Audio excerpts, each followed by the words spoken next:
Ladies and gentlemen, welcome to the Real Firm podcast. Thank you for tuning in, watching, listening, wherever you're coming at us from. It's a wild time in where I'm coming from, in the country I'm coming from. The timing of this recording, the past couple recordings have been aptly timed with the schedule of recording, and that is to say, of course, you've heard by now, woo-wee, 43 years we went here in the U.S. of A. without an assassination attempt of serious magnitude since just 2 days ago. And it is now, at the time of this recording, it is July 15th, approximately just about 48 hours after the attempted assassination of former President Donald J. Trump. So I'm no political pundit. This is not usually a political program here, but it is the topic of the day, so I feel like let's pivot into that. Why not? I still don't know what I'm doing here. This whole thing's an experiment. Who knows what's going on? I like to talk about what I'm interested in, what pops up in the news and whatnot, and I mean, how can I not, right? So let me just reiterate, I'm not like a political person in general. I don't follow politics unless it's like a major election cycle, which is kind of what is happening this year. But yeah, I heard the news, looked into it a little bit, and it's pretty wild. And another thing, to make it interesting, we're going to get into some conspiratorial ideas.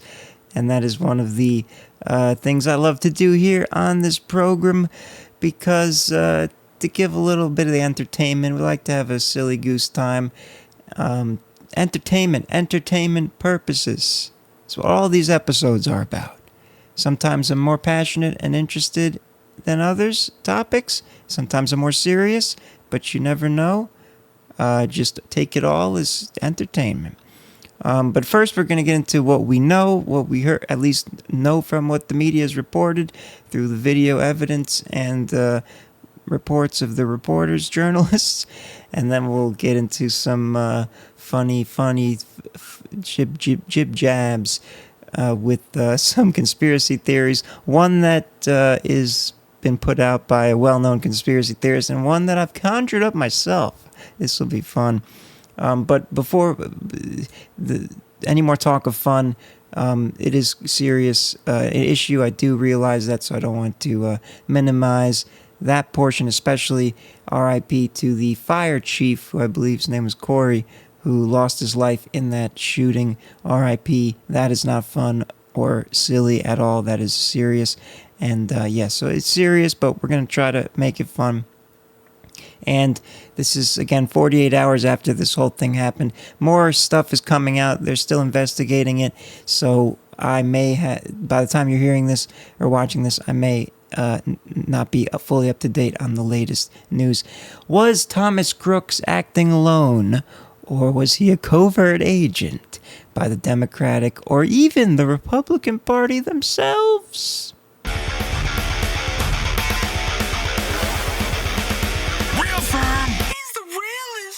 Things are getting very wild in the world when you keep thinking it can't get more, well, no. Usually you keep thinking it's going to get more wilder, and it has. Didn't expect this one, though. Although major election cycle, lots of divisiveness, all that. Donald Trump being very polarizing, and Joe Biden in ways of their own ways. I'll get into my own personal feelings about them. I've never really shared my political opinions necessarily, but we'll get into a little bit of it. I'm mostly a moderate person when it comes to that and most things, which is probably why I'm not a very popular person on the internet, because people want to hear crazy extremist ideas, and that's cool. I'll keep being myself, and thanks for listening and watching. Excuse me. July 13th, I believe it was around 6 p.m., which is pretty much exactly 48 hours prior to this recording, former President Donald J. Trump was nearly shot in the head on live television. What the actual fuck? Like, I just remember seeing the notification, the Citizen app. That's right. It gives you kind of before like the news stuff. It like gives you notifications if there's stuff happening near you, but also if there's big news in the world. And I remember it saying, "Oh, there's gunshots at a Donald Trump rally." I thought it was some kind of protest at first, and then like the next day I saw the blood picture. I was like, "Oh shit, he's got blood on him." Yeah, okay. Turns out someone was shooting at him. Wow, holy shit balls. But just a wild time frame here.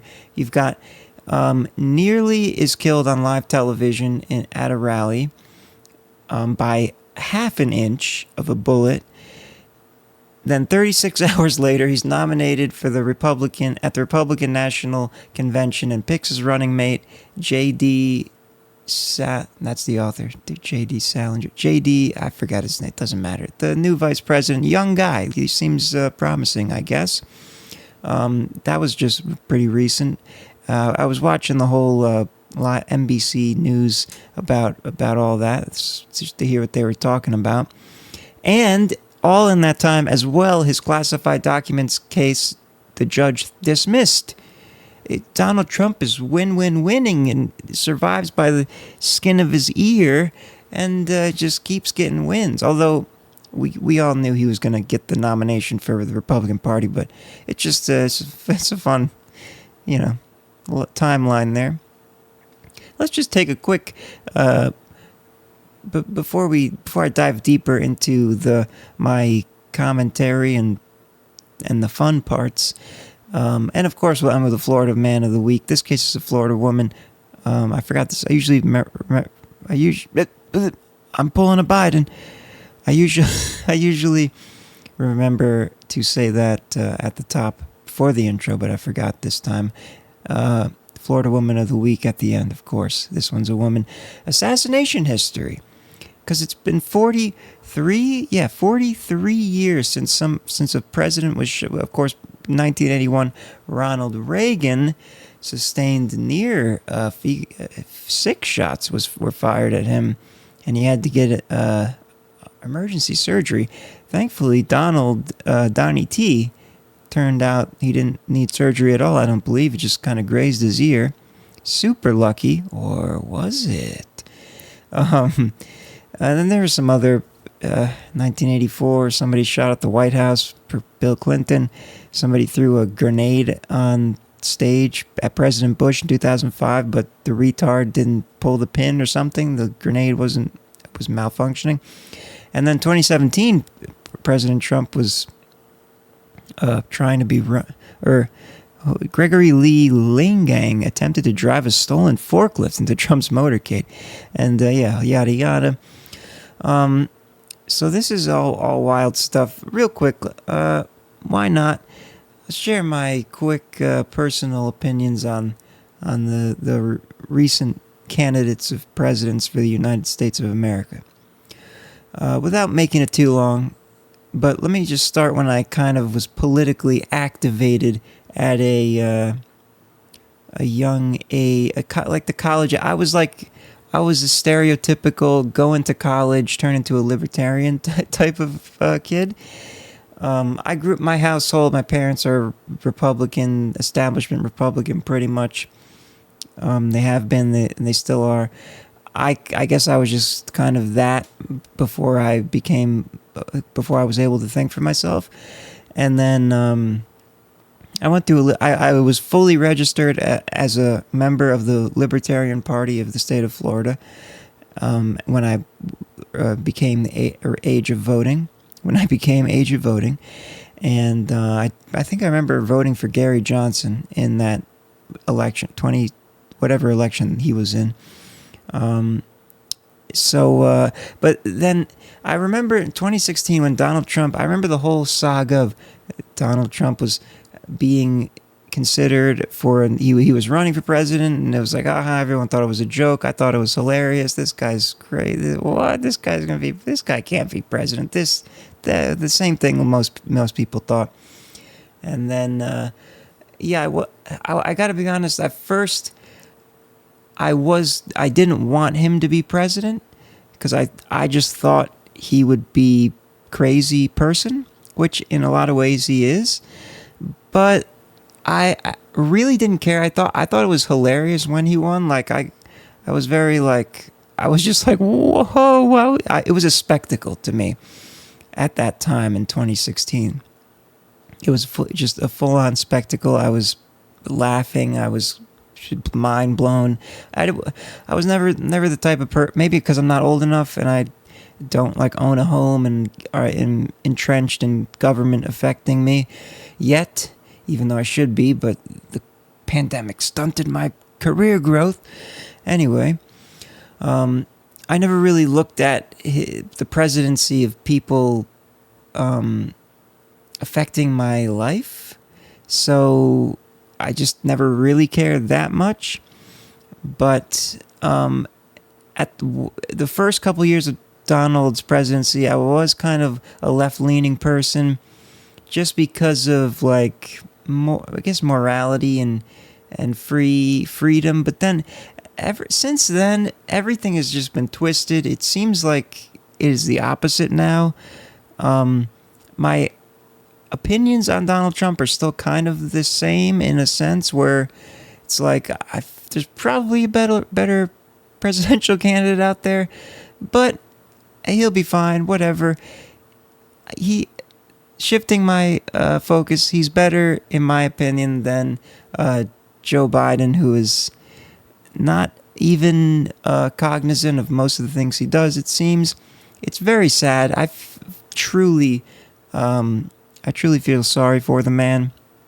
He's in a clear state of cognitive decline, dementia, Alzheimer's, whatever, being pumped full of all kinds of pharmaceuticals to keep him going as long as he can, so the corporate Democrats can continue to hold power, and they're just holding on to his hope because everyone knows his name and whatever, yada yada, his history, his established history in politics and the vice presidency of Barack Obama. But he's not looking good, and I never really thought of him as that's pretty much, I don't know. I could go deeper into politics, but I don't want to. That's not the purpose of this. Just a little background. But I do, one more thing I'd like to say is, I don't believe the people that shit on Biden, Trump in particular, maybe he truly believes this, or he's smart enough to know this is how the average American voter thinks.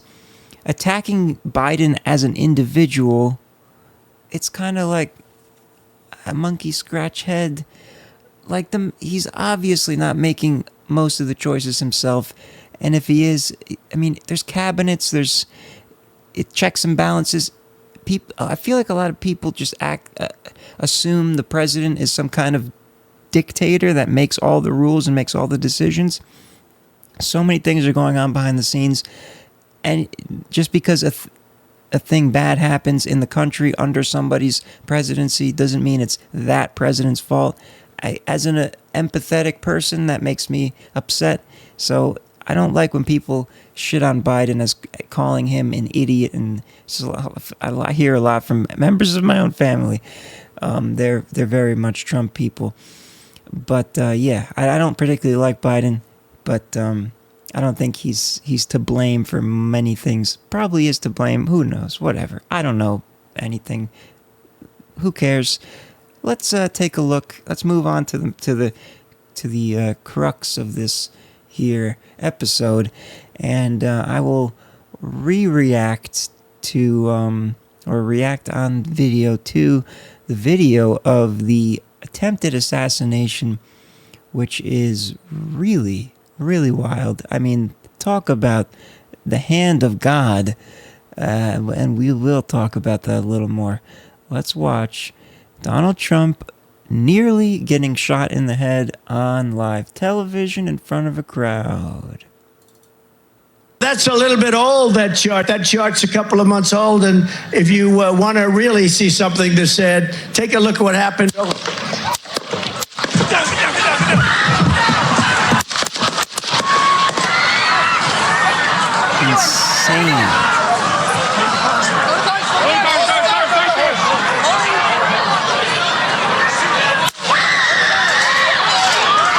That last blood curtain with clear screens.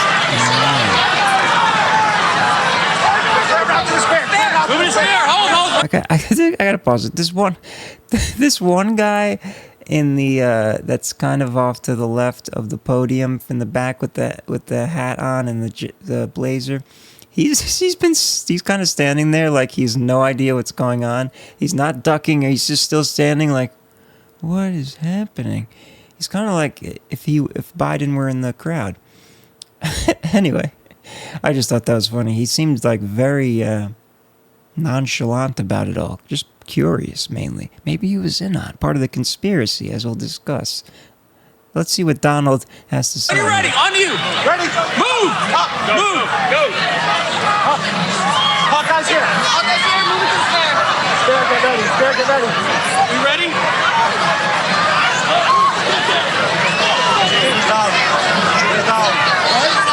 Are we good? Shooter's down. Are we good to move? We're good to move. We're clear. Let's move. Let's move. Half the people are filming on their phones, which is bananas. Come on. The culture. Let me get my shoes. Let me get my shoes. I got you, sir. I got you, sir. Let me get my shoes, sir. Hold that in your head. That's the best part. Let me get my shoes. Let me get my shoes. Oh my God. I'm sorry if this feels offensive to just be making fun of as many things as I can, because this is a horribly traumatic event that I'm re-witnessing here. But I feel like it needs some lightening up because it is very dark and upsetting. But the let me get my shoes is great, and I love the guy that was just standing there, and I don't love in particular how everyone's got their phones out. Like there's an active shooter. They probably don't know where he is at the time, but he's literally on a roof. He could just shout out to the Secret Service. They got on it pretty quick, although there was a little bit of a hole there to let him in. To take him down that fast before he just opened fired on the crowd. Again, R.I.P. to the fire chief, the former fire chief, I think, by the name of Corey, who was defending his family, shielding them. That's may many blessings of heaven be upon you in the afterlife, good sir. But yeah, the phone thing, everyone. Like, I would be ducking, not moving, just on the ground, hands over my people. Just let me film this attempted assassination here in the audience. Insane. Like, 50% of the people are holding their phones up. Oh, president's getting shot. Let me film it. Crazy. Maybe I would have the same reaction. I've never been in such a situation, but it looks very wild that everyone's just filming on their phones. Not everyone, like, by looks, at least 40% of the people have their phones up. Crazy. All right, look. So we gotta move to the bus. Let me get my shoes. Okay. Let me get my shoes. It's he must have very expensive shoes he needs to get.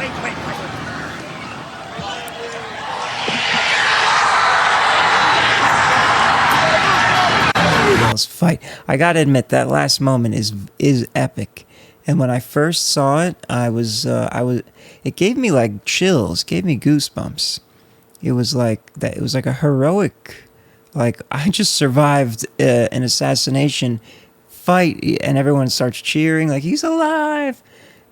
Epic, tragic, traumatic, epic, crazy. I almost said awesome, not awesome. Awesome that he survived. Moment of history, U.S. history there. He says fight, everyone cheers, he's alive. Unfortunately, Corey has perished. So it's a shame that someone did die, and I think someone else sustained a pretty severe injury.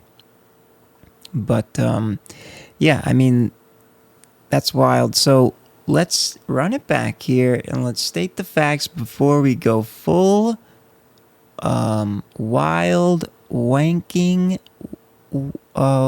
wildebeest.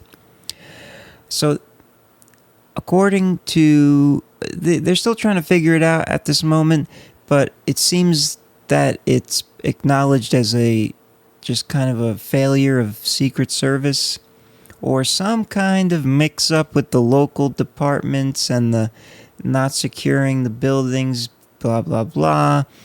How did this happen? And a lot of this is where the conspiracy stuff comes in.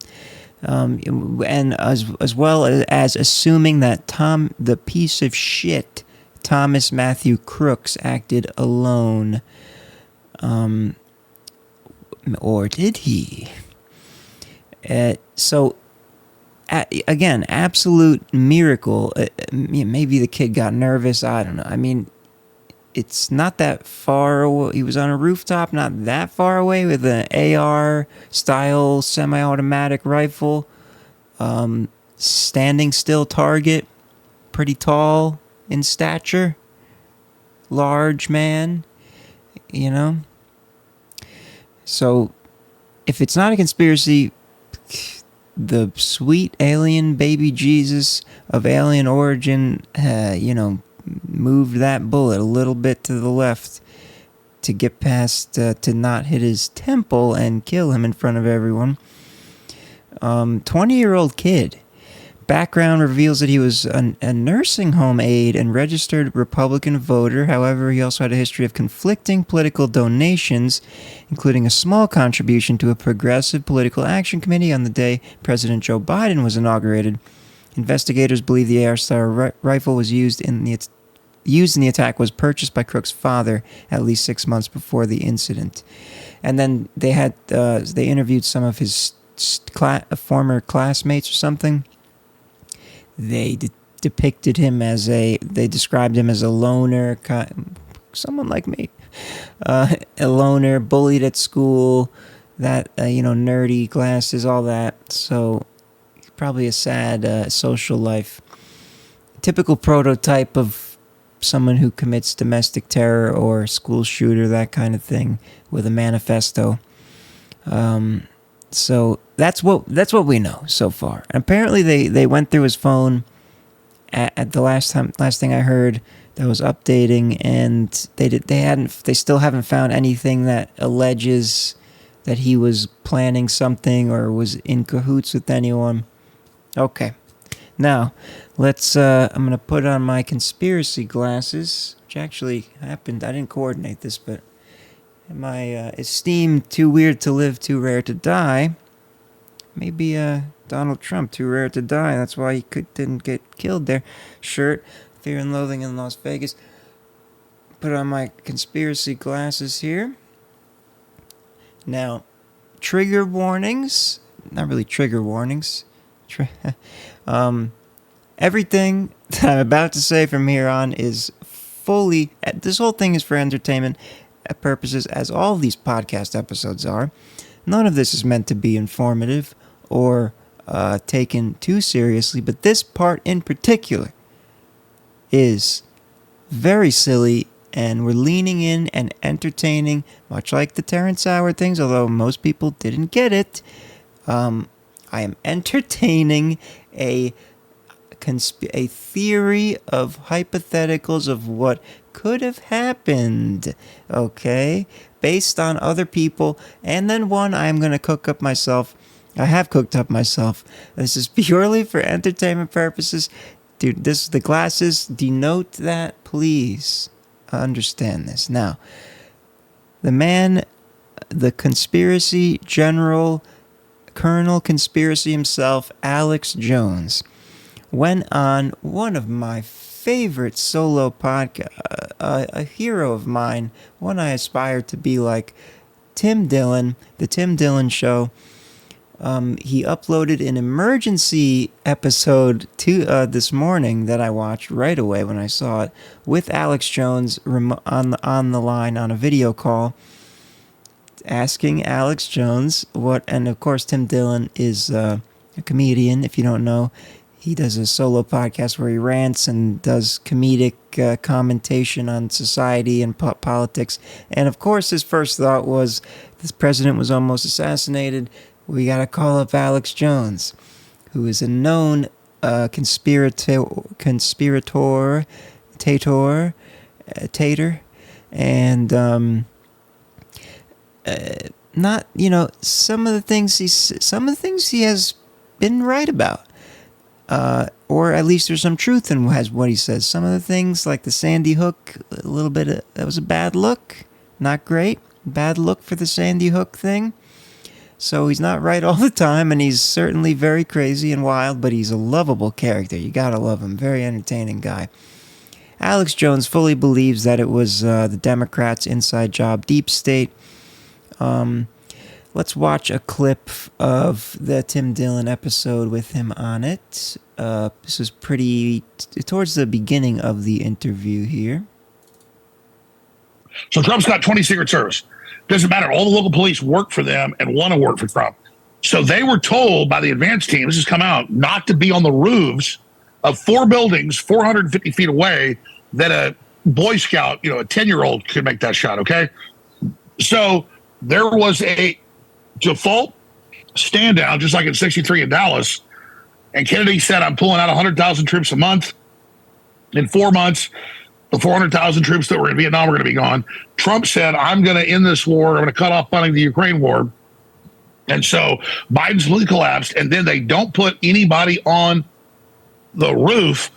So he's drawing a connection to the Kennedy assassination, which is widely conspiratory. I don't know the past participle verb for that. Conspired about to be a government operation, inside job, whatever, because of the something of what he's saying there, the pulling out troops, whatever, against the war machine, the industrial medical, that too, but military industrial complex, and they pull people off of the thing, of certain spots where it's vulnerable, and on purpose by inside job, and someone goes in to make the kill shot. So he's drawing that line, and he's goes on. Which, again, is the number one place you go, and the number one place. I mean, if out to a half mile, if there's water towers where a president or a top candidate speaking, they go and put people on the water tower because that's a place to take a shot. 450 feet away, literally a 10-year-old can hit Bullseye at 450 feet, okay? I've shot mountain goats at 1,200 yards, but most people can't shoot like that. But we're talking at 450 feet, but the round the guy fired was so lightweight, a little bit of wind can blow it. Cold bore, it can always shoot a little bit to the left. But the point is, it was 1/2 inch away from hitting Trump right in the temple and killing him, shot right through his ear right here. And so that's one issue. This was not a mistake. This was not a screw up. This was premeditated. But yes, I've been on air like a parrot. Like a parrot. Just so he goes on to say that he's been saying this the whole time. They're going to try to kill him. They're going to try to kill him. And then, of course, his confirmation bias, immediately assuming this has got to be the Democrats. They pull the people off the tower, the roofs, the high points. So he's fully on board with that, as, not surprising. Now, I don't know. I don't subscribe to that necessarily, but could be. Who knows? Also, one of the things he said there is we're talking about that there's a video of official news correspondents talking about the security, the lapses in security. Let's see here. It's this one. Which one is it? I mislabeled. Here we go. We're like, hey, man, there's a guy on the roof with a rifle. And the police were like, huh, what? Like they didn't know what was going on. The building where the alleged shooter's body was found was roughly 148 yards from where the president spoke and outside the Secret Service's security perimeter.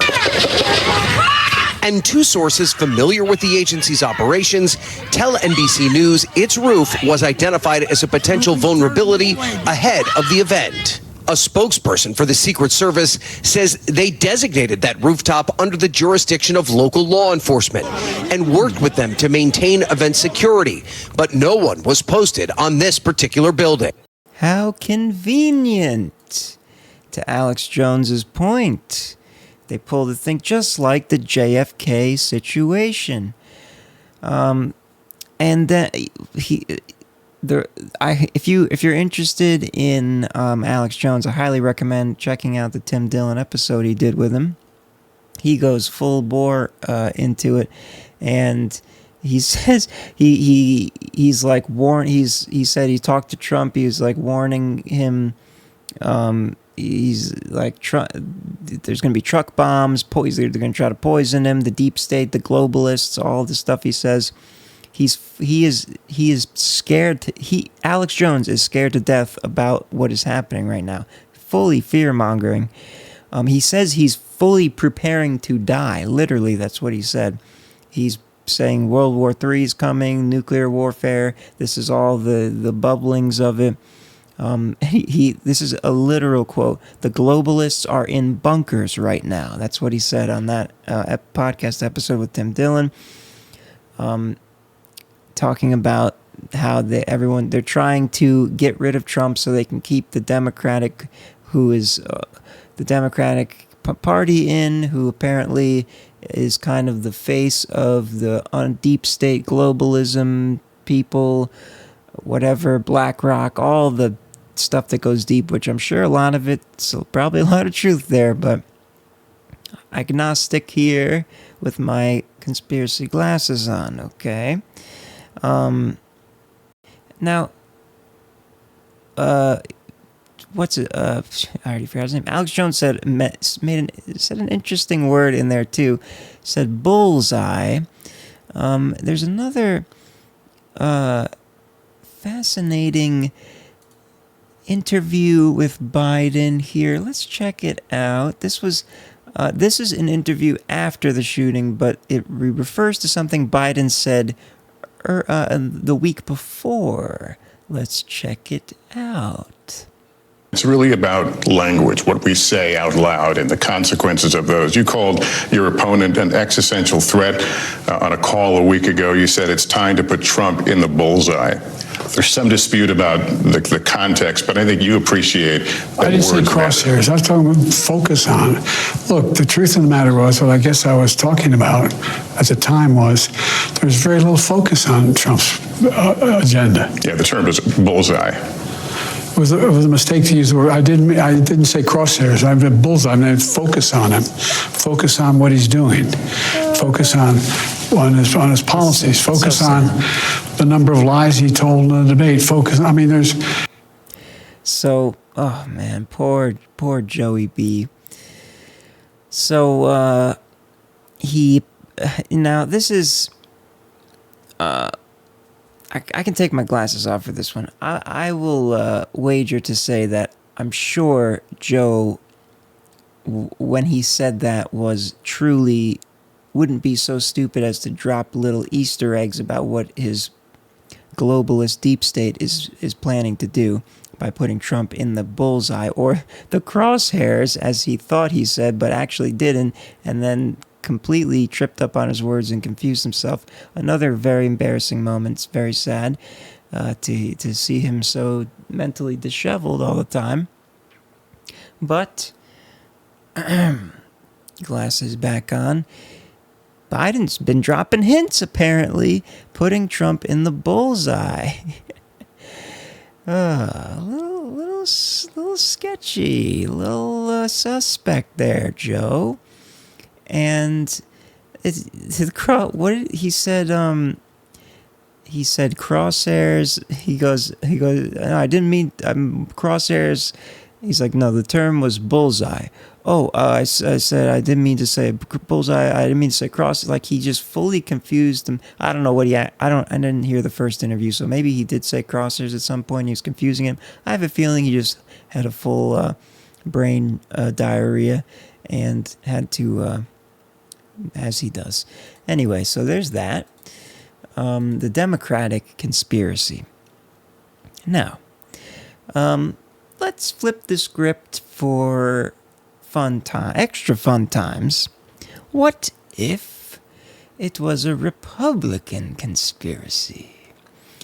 Now, the glasses take full effect. I'm just going to act as a full-on conspiracy. I'm going to play the part of a conspiracy theorist role, speaking what I believe to be is the truth, but the Real FERM podcast does not hold these truths to be self-evident or associated with the program. This is a character.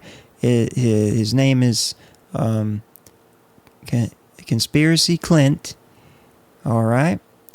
Now, I'm not going to do an accent. I almost did an accent, but that's no. Okay, so what if the motive was that Crooks wasn't an agent of the Democratic deep state trying to eliminate Trump from the rally, but an agent of the Republican deep state, someone tied to the Trump presidential campaign, fearing that they might be losing a little steam or they know something else and they need some extra juice. So what do? They get a poor bastard little boy, 20-year-old kid, to just graze him, to solidify him as a historical figure of a former president that was nearly assassinated, making history, putting him back in the, not that he hasn't been in the spotlight, but back in the spotlight even more. I mean, I haven't watched the news in as much as I have in the past 2 days as I have in years because of this event happening. So to ensure his victory and to give Trump that survival moment, and that whole clip, I mean, it's like a viral marketing thing that it could be used as we will see soon enough that it has been indeed in some ways. I interrupt briefly for a quick post-production injection. I totally forgot to bring this up before the podcast ended. Here are the examples I am referring to. Number 1 best-selling t-shirt on Amazon right now. For those just listening, the iconic picture of Trump holding up his fist after being shot. And Tom MacDonald making a song called You Missed within 24 hours of the event, and it is number 6 currently on YouTube trending, and it's a banger. That is what I was going to refer to. I am not asserting that these have any significance or relation to the conspiracy. Yeah, assassination attempt, huge deal, especially when it's near a close call. This is something the Republicans would do. You know what I'm saying? Okay, in this case, the order would likely come from someone inside Trump's camp, but probably not from Trump or from his family, because that would be a little, I don't think they would want Trump to act as if he make sure he doesn't know what's happening so that it's fully a genuine reaction to when he survives. You know, I survived being shot at. They're trying to kill me. This is un-American. I am the true president, yada, yada. Maybe also to balance, re-tip the scales on the whole attacking Trump with being responsible for the violence of the January 6th stuff and all that, inciting violence, riots, whatever.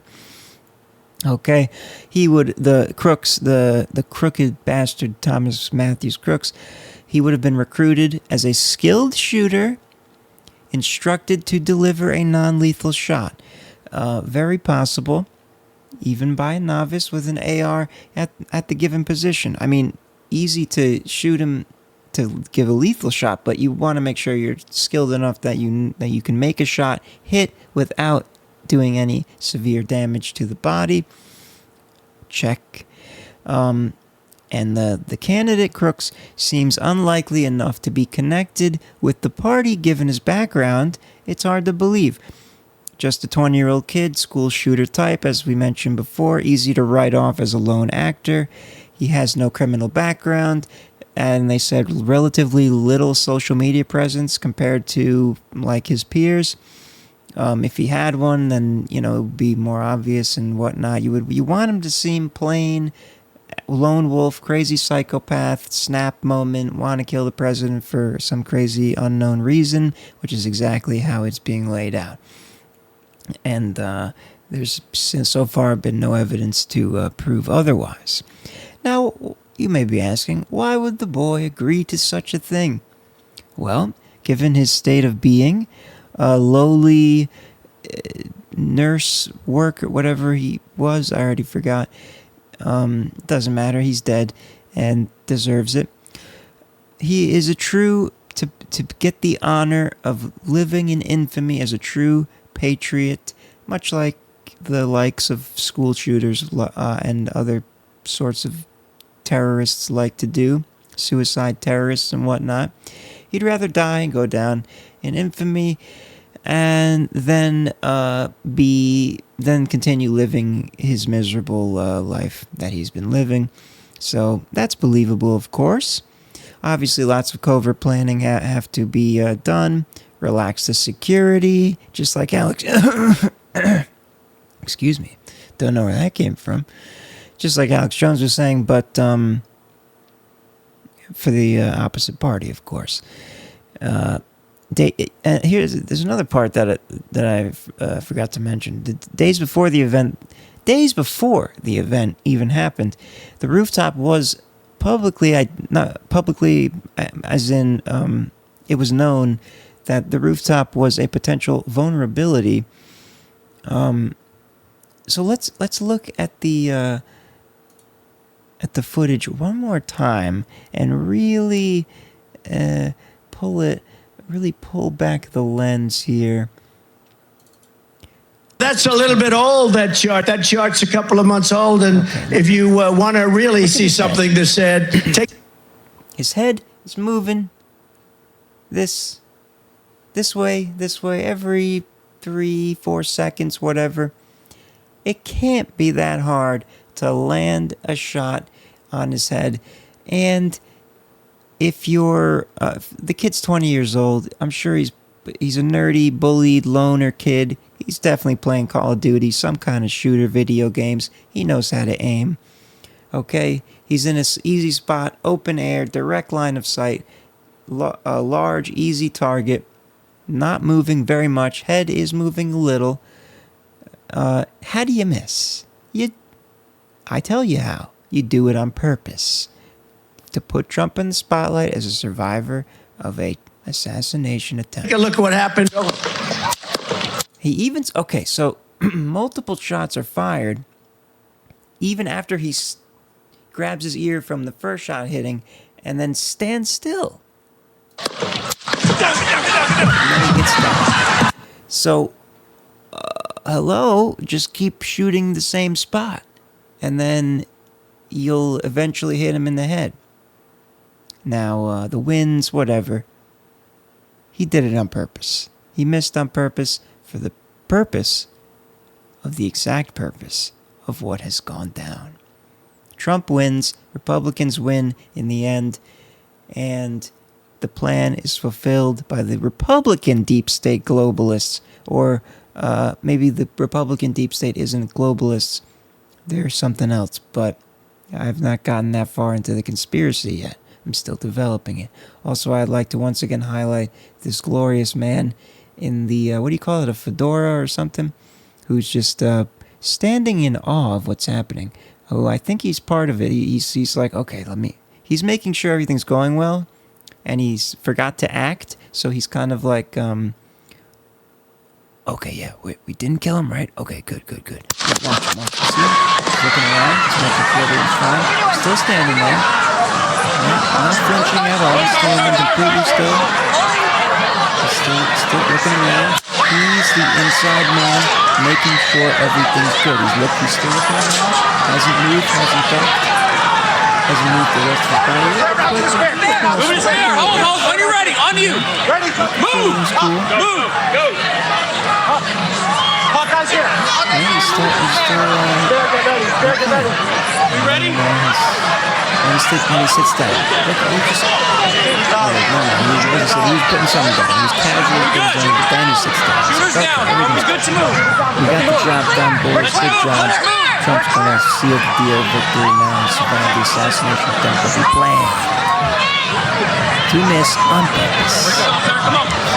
Let me get my shoes. Let me get my shoes. I got you, sir. I got you, sir. Let me get my shoes, sir. Hold on, your head. So we gotta move to the bus. Glorious moment that they planned for, which is this moment right here. Fight. Everyone cheers. What a glorious viral moment that is. And listen to Trump. Before he had to make sure. He said, wait. Before they escort him off. Watch out. Wait, he says, before he has to do the last fight. And, our inside man has now pulled up his phone, it looks like. I just noticed. He's fine. So, the inside man knew... Then he starts acting along. The inside man knew that, he knew exactly what was going to happen, so he knew there was no need to pull his phone out. Smart man. Inside man for the Republican conspiracy assassination attempt. So yeah, that's a fun time to talk about, entertain that wild conspiracy theory. Who would believe such crazy nonsense? Not here at the Real Firm Podcast. We're merely here for entertainment. Wild stuff. A day that will live in infamy, just like Pearl Harbor. Not as devastating as Pearl Harbor, but psychologically for the nation, perhaps just as devastating. But yeah, regardless of the conspiracies, it is a lot of suspicion still about. Maybe they'll get to the bottom of it. Maybe Alex Jones is right. I don't know. For now, we'll believe that poor bastard, 20-year-old Thomas Crooks was a little too sweaty and nervous to make that first shot. God, the hand of God, nudged his rifle a little bit, or the bullet in the air, however you want to think about it. So close. Very close call, Mr. President, former president, most likely soon to be next president. But listen to Alex Jones, probably. They're going to be after, those globalists are after you. So, and they definitely hired a 20-year-old boy, school shooter type of kid who worked at a nursing home. I mean, Lee Harvey Oswald hit Kennedy while he was moving in the motorcade in a car, right in the head. That would have been wild. I'm glad that didn't happen. I'm glad it didn't happen. Praise, baby Jesus of alien origin. There was one more video, but I think we can move on. There was one more clip about how the lack of security was. Let me pull it up real quick. It's a quick one.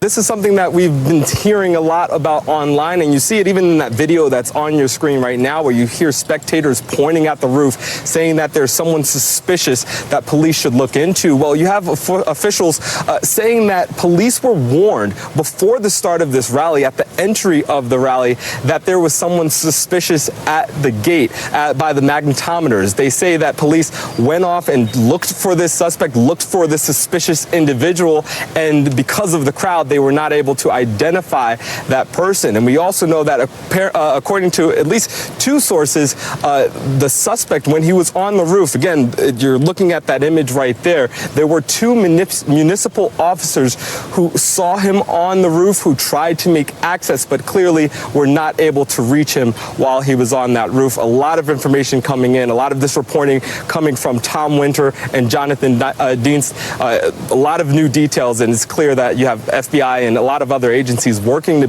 put all these nuggets together to paint that bigger picture. So yeah, I'm glad I revisited that video. That's extra wild. The people were literally telling police or security, hey, there's a guy up there and he's a little suspicious, and apparently they didn't do... Lots of suspect stuff happening. Anyway, we gotta wrap it up here. We're going on long, but it's a long day for the USA. Long last 2 days, I suppose. Shout out to Donnie T. I do not take sides in this election per se, but I'm glad he's alive. Giant sadness and sorrow for the esteemed fire chief who lost his life protecting his family at that unfortunate event. And yeah, Alex Jones is a fun time, all that good stuff. Okay, now let's go to the Florida woman, the Florida human of the week. This one is a woman. I can't wait till it's a Florida non-binary variety individual. But so far, it's just been classic men and women. Cis, I think is the word. Excuse me. This one is strangely appropriate. Florida woman accused of threatening to kill Governor Ron DeSantis, who was trying to buddy with old Donnie T. I don't know. They ended up becoming enemies or something. Who knows? But I think there were talks about him being his vice president at some point. But anyway, so attempted assassination on Donald Trump. Now a 20-year-old Florida woman was threatening to assassinate Governor Ron DeSantis. Apparently, let's read it here. Danielle, spelled very strangely, Danyele, Calloway, 20, faces a charge of making electronic threats.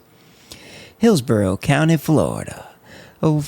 Shout out Tampa. A Florida woman was arrested on Tuesday over alleged threats to kill Governor Ron DeSantis. According to the Hillsborough County Sheriff's Office, in a release, deputies announced that the Florida Department of Law Enforcement contacted the HCSO on Tuesday about a threatening written communication on the governor's website. Wow.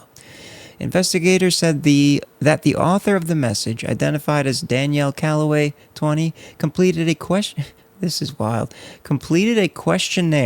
on the website to ask for an in-person meeting with DeSantis. Calloway filled out her name, email address, phone number, and physical address, requesting to meet with DeSantis as, quote, as soon as possible, the release shows.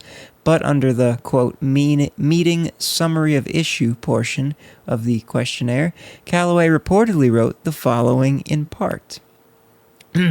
Quote, you gonna try and Baker Act into one word, which is, if you don't know, some sort of, I think in other places it's called an 8-1, I forget what it's a, for being, you're crazy and you need to be taken into custody of the state or something, mental institution. You gonna try and Baker Act me again? Come on over and try, you scurry, expletive, ho, I kill ya, you already know this, you can't do, expletive, try me ho, try and Baker Act me, send me to jail, gimme more to write about, try and take me away, I still kill ya at the end, ho, try me, you cat, do, expletive, confess, confess, confess. I'd like to add, if you're watching, I'll put it on the screen, but for the listeners, I read it pretty much verbatim. The expletives were taken out and redacted, replaced with the word expletive in parentheses, and there were no punctuation whatsoever, and confess, confess, confess is in all caps. Quote, a confidential member of the governor's office read the message and felt threatened, the criminal report affidavit reads. As such, they contacted FDLE to investigate. Just after 9:30 a.m. on Tuesday, deputies responded to Calloway's home to assess her mental health and the potential threat she posed. Investigators said after the interview, she admitted to making the threats online, and so she was arrested. We will not accept Quote, "We will not accept a threat against anyone in our community, especially our governor," Sheriff Chad Cronister said. "Threatening the lives of those who serve our democratic institutions is an attack on the very principles of our society and justice system. While everyone is entitled to their own opinions, no one has the right to endanger others' lives." According to the release, Callaway has made verbal threats against DeSantis in the past. Oh, and she's also expressed strong anti-government and anti-law enforcement views, though deputies didn't clarify what that entailed. Court records show that Callaway was arrested twice earlier this year on charges of battery and resisting law enforcement officers, though the charges in both cases were ultimately dropped by prosecutors. Oh, good for her. Lucky her, I should say. Callaway faces a charge of making a threat to kill. She is held on a bond of 5 Gs. No additional information has been provided at this time, including the remainder of Callaway's message. There's more that we didn't get to read. How unfortunate. That's awesome. Shout out to Florida Woman of the Week, Danielle Callaway. I guess this was last week, technically, but within the week of since the last episode posted. Those are the rules. Unless otherwise necessary. But yeah, that's great. She left the threat in a questionnaire on the official governor's website. That's so funny. And the actual message is a portion of the message. I want to know release the rest of the message. Oh man, so that's the episode, folks. A very real attempt on former President Donald Trump's life, nearly killing him live broadcast in front of everyone, and unfortunately, once again, RIP to the innocent man who died, and close in and out with a threat, electronic assassination threat to Governor Ron DeSantis, who happens to be slightly associated in various ways, as I mentioned before, to Donald Trump. It all connects, just like the conspiracies. Thank you very much for tuning in, watching, listening, whatever you're doing. If you'd like to listen, you can on all the audio platforms. If you're just listening, you can watch on youtube.com/@SymbolRealFirmPodcast. Hit the like button, leave a comment, even if it's a shitty, hateful, I watched 20 seconds and you're an idiot comment, which we get a lot here since I've been talking about Terrence Howard. But hopefully that's over now that I'm not talking about Terrence Howard. But this topic's pretty controversial too, so who knows if the algorithm picks it up. But for those of you who tune in and listen and watch all the way and enjoy my company, as I hope that is the purpose of what this is for, and other than me liking doing it, I greatly appreciate you, and stay safe out there if you're in the U.S., especially if you're Donald Trump. Peace and love, salutations, hail,